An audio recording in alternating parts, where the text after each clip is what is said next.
자, 오늘 마지막 일들 세 번째고요. 지난주에 이어서 오늘은 이제 불신자의 죽음에 대해서 좀 보겠습니다. 대표되는 말씀 요한복음 8장 24절 같이 읽어볼게요. 시작. 그러므로 내가 너희에게 말하기를 너희가 너희 죄 가운데서 죽으리라 하였노라. 너희가 만일 내가 그인 줄 믿지 아니하면 너희 죄 가운데서 죽으리라. 자, 세 가지 포인트인데 포인트 1은 죄는 수명을 단축시킨다는 거고요. 그다음에 두 번째 포인트는 3페이지에 있습니다. 불신자는 이미 멸망의 현실을 살고 있다 하는 거고요. 또 마지막 페이지에는 세 번째 불신자는 지옥에 던져진다. 네, 이런 포인트를 가지고 내용을 좀 보겠습니다. 자, 죄는 수명을 단축시킨다. 거기 읽어볼게요. 시작. 누구도 자기의 죽는 날을 주장할 사람이 없다. 하나님은 아담이 죄를 범한 후 사람의 수명을 120년으로 한정하셨다. 물론 수명이 1000년에 이르던 인류가 갑자기 그 당장 100년 남짓의 수명으로 줄어든 것이 아니다. 사람의 수명은 점차로 줄어들었고 극히 예외적인 경우를 제외하고 인류는 하나님이 정하신 한계 수명에 미치지 못하고 죽어가고 있다. 심지어 모세는 120년이라는 한계에 훨씬 못 미치는 70세를 사람의 수명으로 말하고 있다. 우리의 연수가 70이요 강건하면 80이라도 그 연수의 자랑은 수고와 슬픔뿐이요 신속히 가니 우리가 날아가나이다. 그러하니 성경이 말하는 장수는 70이라는 연수에 달하는 것이라고 할 수 있다. 그런데 이 죽을 때가 이르기 전에 죽는 사람들이 있다.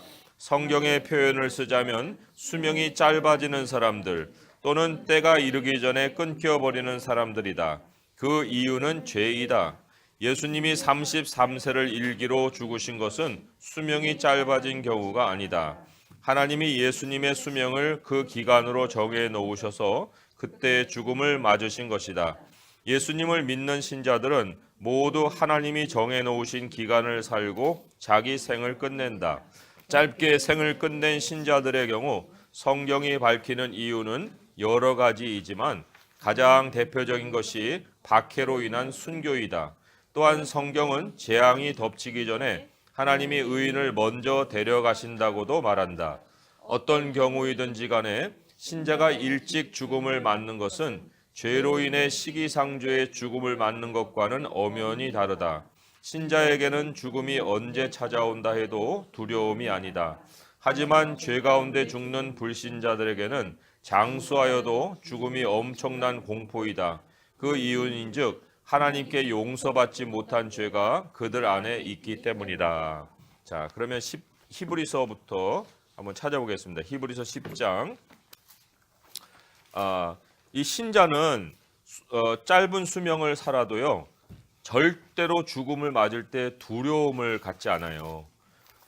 그런데 악인은 반대로 장수에도 끝까지 두려움이 찾아온다는 것이죠.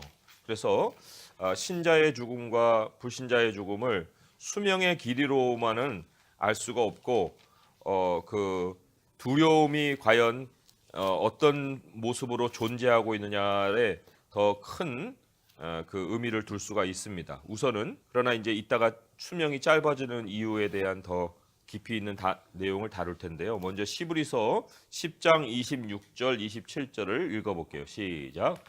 우리가 진리를 아는 지식을 받은 후 짐짓 죄를 범한즉 다시 속죄하는 죄사가 없고 오직 무서운 마음으로 심판을 기다리는 것과 대적하는 자를 태울 맹렬한 불만 있으리라. 예, 여기 무서운 마음이 그냥 생기는 게 아니고요. 짐짓 죄를 범한즉이라는 말이 있는데 그게 이제 고의로 의도적으로 범하는 죄를 얘기합니다. 세상의 사람들은요. 그게 다 의도된 죄를 스스로 짓고 있다라고 볼 수 있어요. 그걸 이제 감출 뿐이지 모든 사람들이 다 그러한 범죄 속에서 살아가고 있는데 그 죄가 무서움의 원인이 되는 거고요. 그리고 또 그 죄가 사망을 공포스럽게 느낄 수밖에 없게 만드는 원인이라고 할 수가 있어요. 그래서 사람들이 왜 무서움으로 죽음을 맞느냐? 그건 죽음 자체가 무섭기보다는 죄가 존재하고 있기 때문에 그 용서받지 못한 죄로 인한 그 무서움이 죽음을 그렇게 보게 만든다. 그러나 죄 사함을 받은 그리스도인들이 갖는 엄청난 평안이 뭐냐? 바로 죽음이 두렵지 않는다는 거예요. 그러면 뭐 그게 용기가 백백해 갖고 죽음이 안 무섭다는 게 아니고 죄가 없기 때문에 그 죽음을 평안하게 맞게 된다는 거지요. 자, 그러면 그 다음 문장을 또 같이 읽어보겠습니다. 불신자들도 한계 수명에 이르러 죽는 사람들이 많다. 하지만 그들의 장수가 복이 아닌 것은 한평생 그들이 사망의 길을 살다가 인생의 마지막에 맞을 현실이 죽음의 두려움이기 때문이다. 그들의 인생은 어둠이 더욱더 짙어지는 과정일 뿐 죽음 후에 맞을 내일 아침이라는 것은 영원히 그들에게 없다.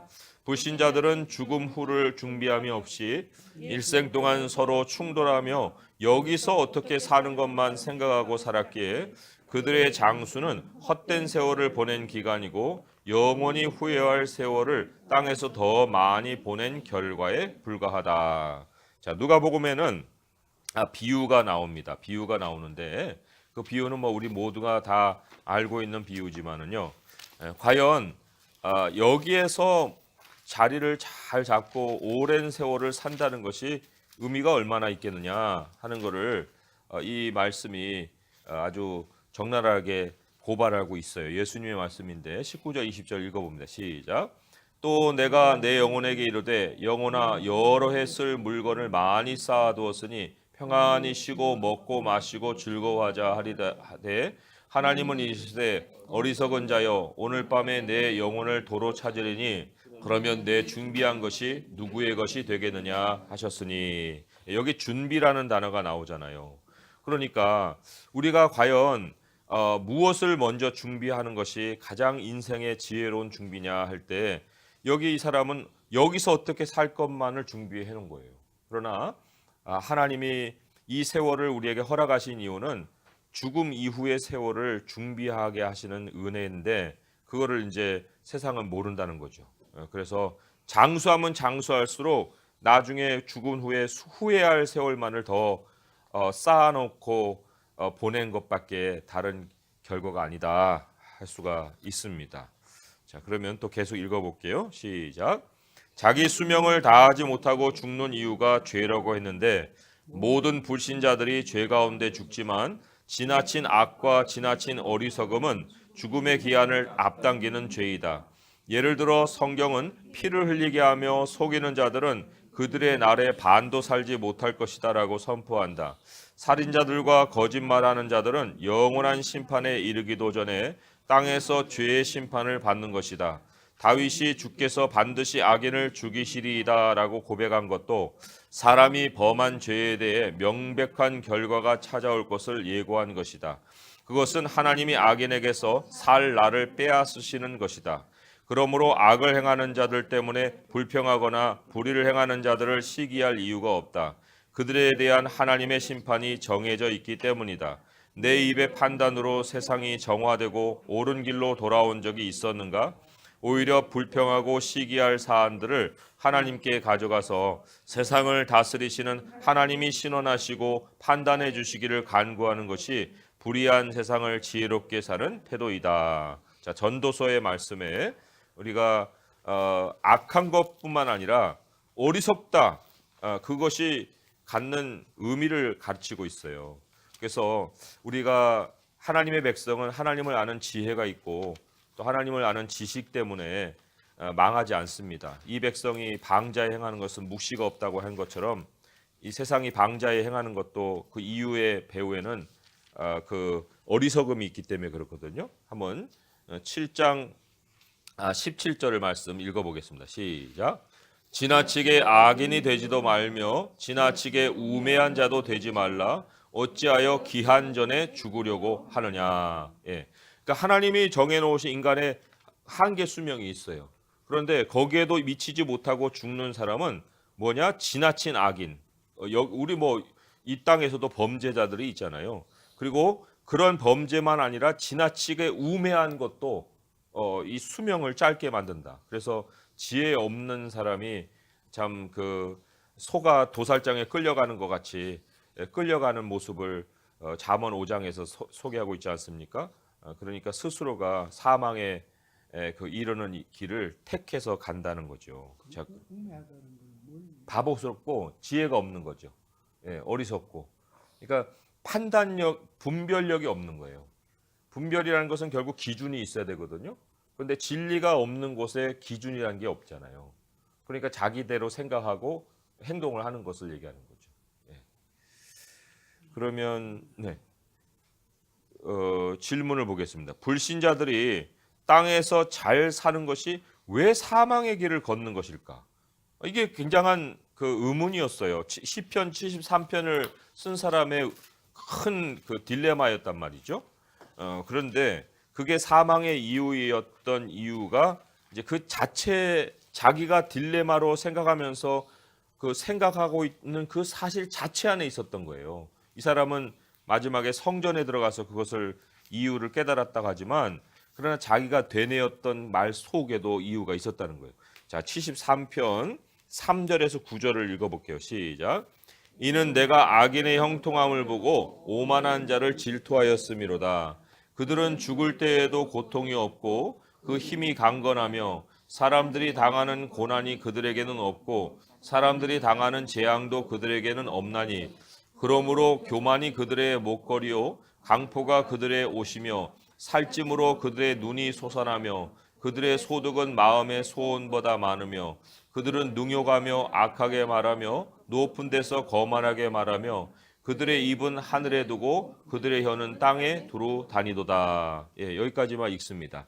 참 이러한 사람을 보면서 그 13절을 보면은요. 내가 내 마음을 깨끗하게 하며 내 손을 씻어 무죄하다는 것이 실로 헛되도다. 참 나는 이렇게 고생하고 사는데 믿음을 갖는다는 게 뭔 이유일까? 뭔 유익이 있을까? 이제 이런 얘기를 했다는 거예요. 그런데 이제 17절을 보면 하나님의 성소에 들어갈 때야 그들의 종말을 깨달았다는 얘기를 하는데 근데 이 사람은 성소에 들어갈 때만 그랬지만은 읽어보세요. 여기 읽은 중에도 뭐가 나오냐면요. 6절에 그러므로라는 말이 나오거든요. 그러므로가 뭐와 연결되냐면 이들이 아무 문제 없이 살다 보니까 교만이 그 사람의 삶에 자리를 하는 거예요. 그리고 사람들이 우습게 보이는 거예요. 그래서 8절에 보면은 사람들을 능욕하고 악하게 말하죠.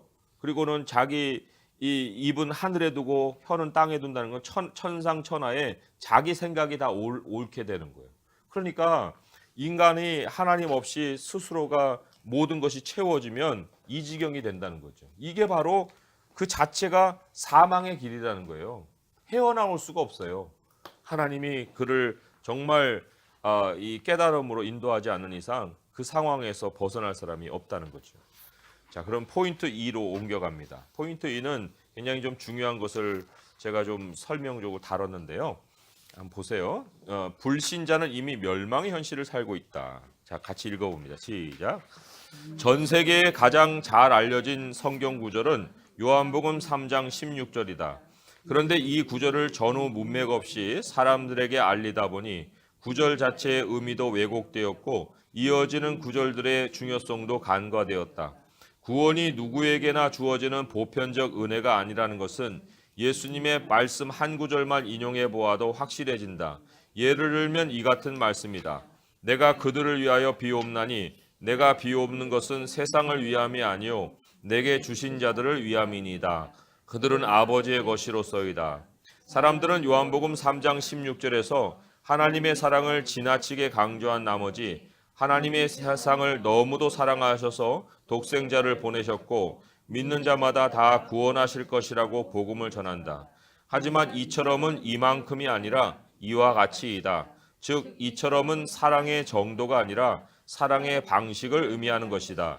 이에 따라 요한복음 3장 16절을 이해하면 하나님이 세상을 이와 같이 사랑하셨는데 자기보다 우선해 두셨는데 그 방식은 세상에 독생자를 보내심이었다는 것이다.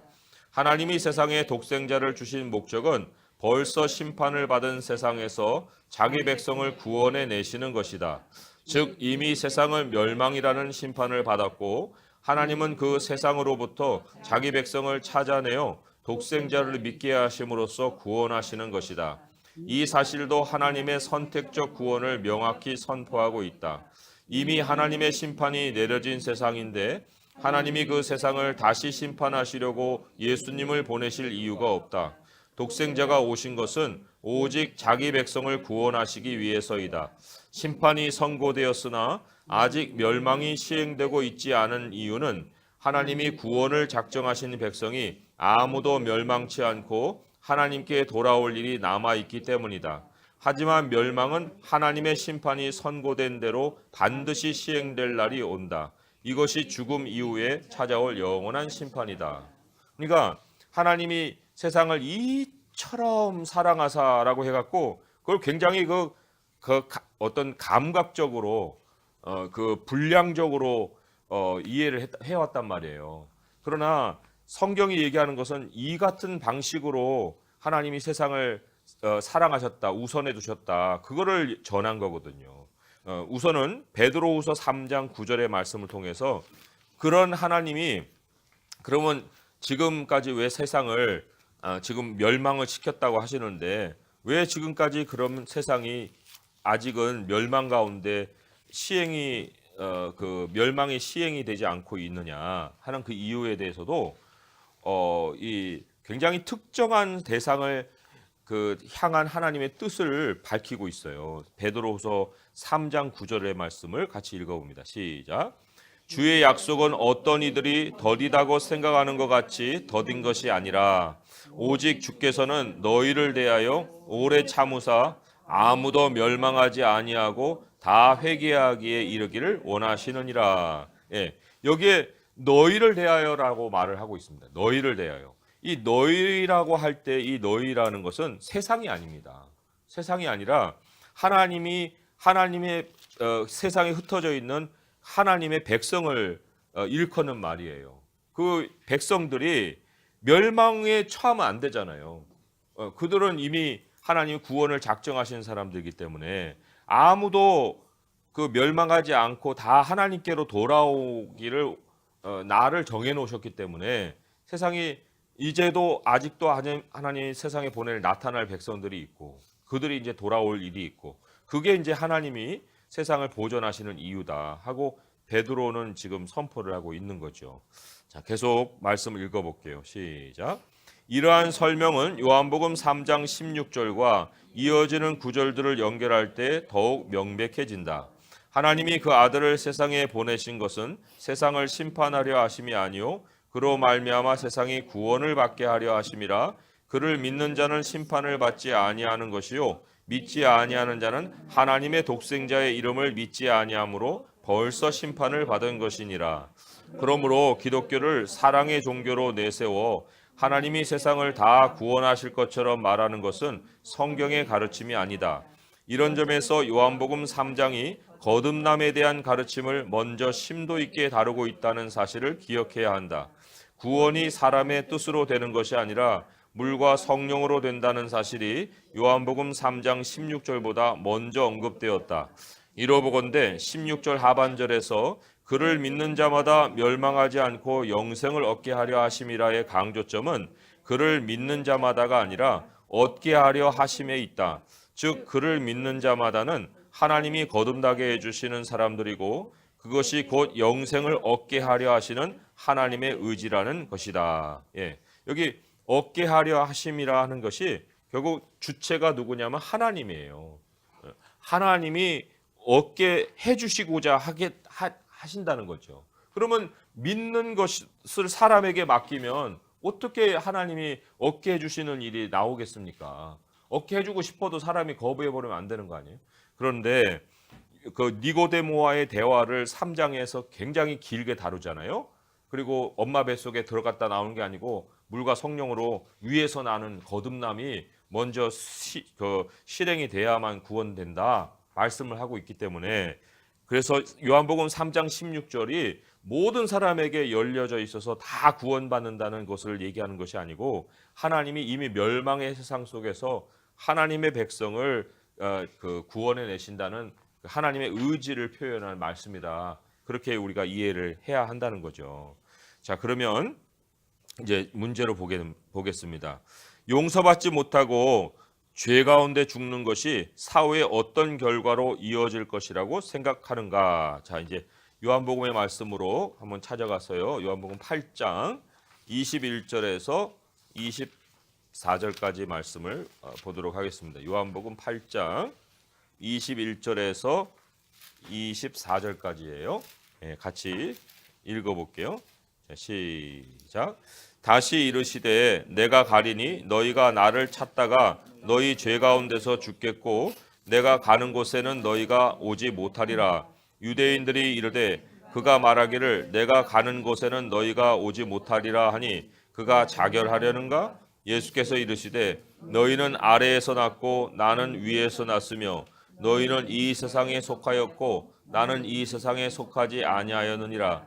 그러므로 내가 너희에게 말하기를 너희가 너희 죄 가운데 죽으리라 하였노라. 너희가 만일 내가 그인 줄 믿지 아니하면 너희 죄 가운데서 죽으리라. 네, 이 너희를 계속해서 반복해서 말씀하고 있는데요. 이어가면은 44절의 말씀을 한번 또 같이 읽어볼게요. 시작. 너희는 너희 아비 마귀에게서 났으니 너희 아비의 욕심대로 너희도 행하고자 하느니라.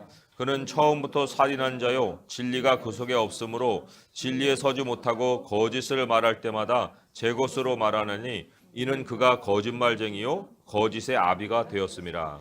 이거는요 모든 사람들을 대한 것이 아니고 지금 예수님에 대한 말씀을 반박하고 있는 사람들에 대한 얘기인데 예수님이 그들의 소속을 뭐라고 얘기했냐면 너희 아비는 마귀다 그랬어요. 우리 아버지는 하나님이고 이들의 아버지는 마귀란 얘기죠. 그러니까 소속이 다르다는 거예요.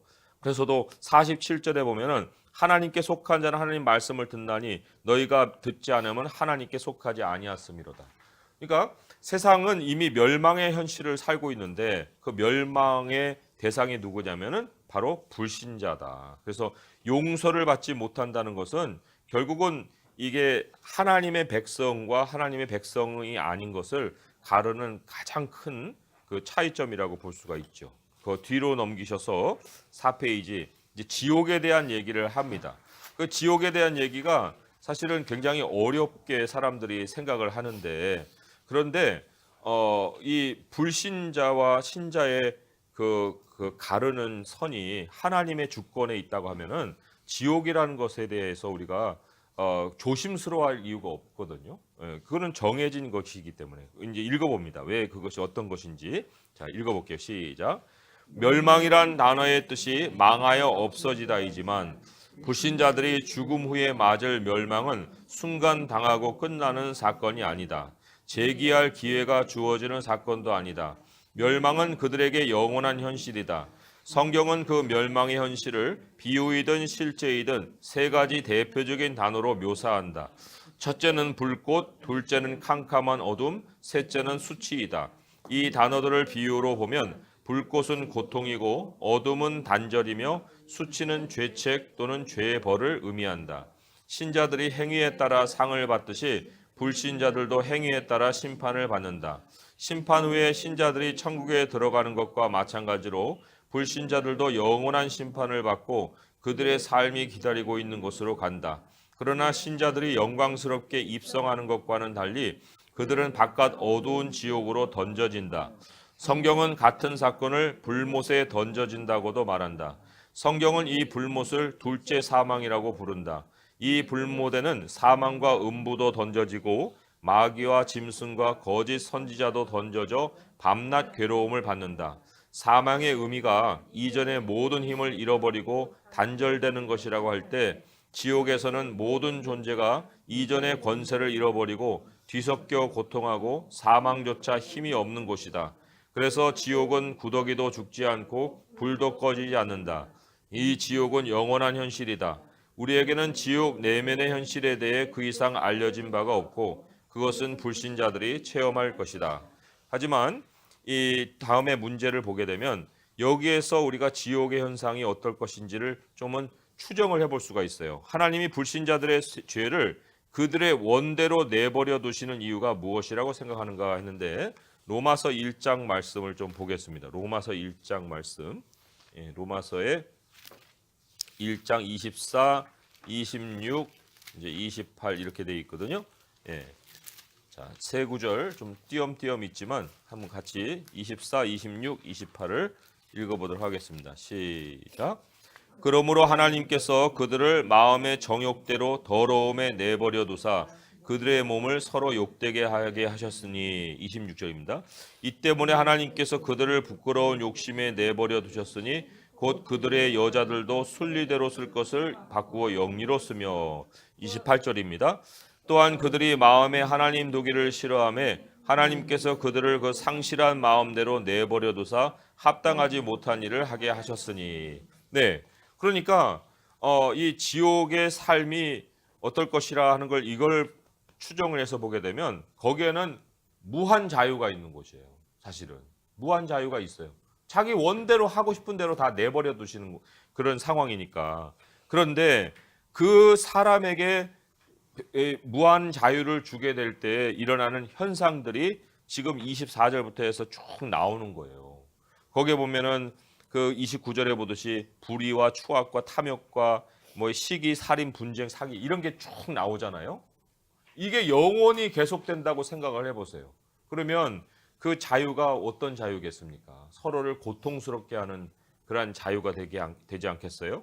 그래서 하나님이 다스리시는 그 천국의 모습과 하나님이 발을 딱 한 발 빼시고 모든 사람들이 자기 원하는 대로 할 수 있도록 내버려 두신 세상과 이거는 극에서 극의 차이를 만들어낼 수 있다는 거죠. 그리고 그 지옥은 또 죽을 수도 없기 때문에 그 생활이 계속 지속이 되는 것뿐이고 지속이 될 뿐만 아니라 또 그 천국과 지옥이라고 하는 것이 서로 왕래될 수 있는 것도 아니기 때문에 서로의 사정을 알 수도 없고 알 필요도 없는 그러한 상황으로 이제 그 갈려져 버린다 그런 얘기입니다. 그리고 우리가 이게 굉장히 개별적인 것으로 생각하겠지만은 지난 시간에도 배웠지만 아담 안에서 모든 사람이 죄를 짓고 그리스도 안에서 모든 사람이 구원을 얻은 것처럼 이거는 이 한 존재와 같은 그런 상황이 지금 그 안에 그 던져져서 고통을 받는 것이고요.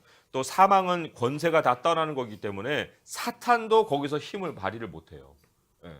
사탄도 뭐 이제 타락한 천사들도 다 동일하게 모든 권세를 다 빼앗긴 다음에 원대로 할 수 있는 곳이라는 거죠. 참 이게 엄청난 고통이다. 그래서 이 땅에서 이미 그러한 것을 사람들은 지금 살고 있고요. 그리고 영원히 그 현상을 가지고 살 것이고 그들도 행위대로 이제 하나님이 심판하신다 하셨으니 그들이 받을 그 벌에 대한 내용이 또 어떨 것인지는 우리는 몰라요. 그러나 이제 하나님이 그 안에서 이제 또 모든 것들을 이끌어 가시겠죠. 예. 자, 그래서 기도를 이렇게 썼습니다. 우리를 구원하신 하나님 아버지, 세상은 이미 하나님의 심판 아래 있습니다. 그러하여도 하나님이 작정하신 백성은 아담 안에서 태어나 그리스도로 말미암아 거듭납니다. 하나님의 택하심과 부르심에는 변개함이 없습니다. 세상 끝날까지 불신의 세상을 따르지 않고 하나님의 말씀이 비추는 생명의 길을 따라 살도록 도와주시옵소서. 예수님의 이름으로 기도드립니다. 아멘. 그래서 우리가 하나님의 말씀을 따를 수 있다는 것이 얼마나 감사하고요. 또 몸된 교회 안에 지체로 우리가 확인된다는 것이 또 얼마나 정말 감사한 일인지 몰라요. 그래서 오늘 우리 하나님을 찾아 나갈 때 참 이러한 육신의 사람들에 대한 것이 참 안타깝고 또 굉장히 좀 우리의 마음속에 이해 안 되는 부분도 많이 있겠지만은 그러나 우리 하나님이 또 주신 말씀에 따라서 현실을 생각한다고 할 때 하나님이 주관하실 것이고 그리고 이제 우리는 오직 하나님의 소망을 가지고 그 나라 백성으로서 부끄러움 없는 모습으로 살아갈 수 있기를 바랍니다. 기도하겠습니다. 아버지 하나님, 이미 멸망을 당한 세상을 우리가 부러워할 것도 없고 그 방식을 따라 살 것도 없습니다. 하나님, 참으로 이 어두운 세상을 아직도 분별하지 못하고 살아가는 하나님 잃어버린 백성들이 있습니다.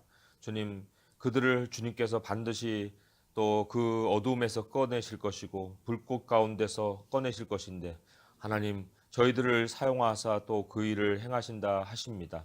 아버지 하나님, 우리는 이미 아는 자들로서 그러한 삶을 부러워하지도 않고 따라가지도 아니하고 타협하지도 아니할 것이고 우리의 오직 소망은 하나님 나라의 영원한 그 나라를 가는 것이오니 함께 가게 하시고 또 잃어버린 백성들을 부르는 소리로 저희들을 사용하여 주옵소서.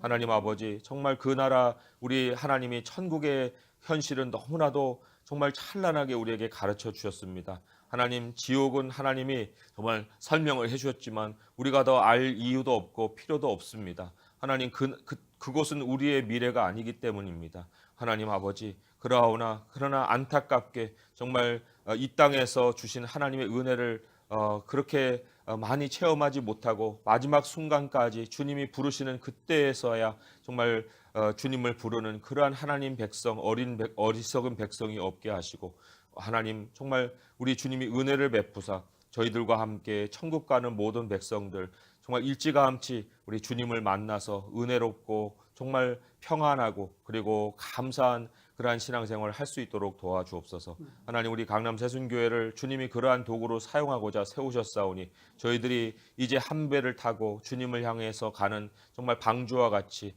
정말 날마다 서로를 위해서 아끼고 돌보고 또 기도하고, 그래서 주님, 정말 주님이 이루시고자 하시는 그 구원을 우리를 통해서 정말 맛볼 수 있는 교회가 되게 하여 주옵소서. 예수님의 이름으로 감사하며 기도합니다. 아멘.